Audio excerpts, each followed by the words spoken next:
How do we go from Lord of the Rings adaptations to House of the Dragon? Guys, the answer is simple. Respect for the source material. Guys, the Peter Jackson who did the Lord of the Rings adaptation, it was clear from the jump.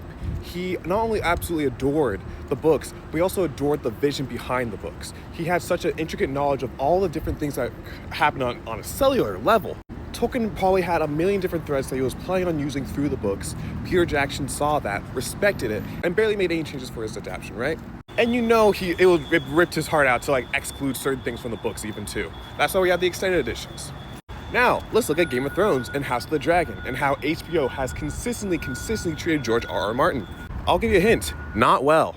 I've never seen a creator of such a widespread popular series go online to spout his grievances about the adaptation to such a high degree, in a now deleted post. I was actually lucky enough that I got to read the full thing in full before they deleted it, and you can probably find it online too.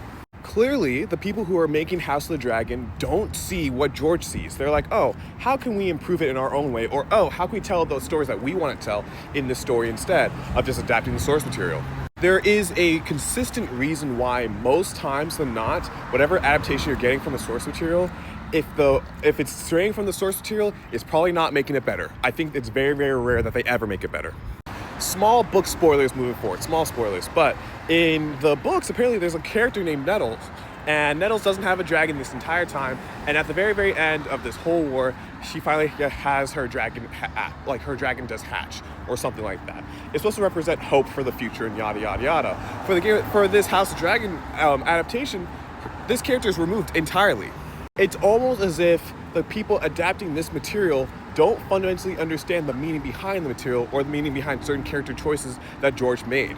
And listen, if I'm the author and I want someone to adapt my story, I don't want to have to sit down with them and painstakingly go over every single character choice or plot choice I decide to make in this whole series. That sounds exhausting, and I bet there's other people out there who understand what I'm already doing already, and I don't have to explain all these things to.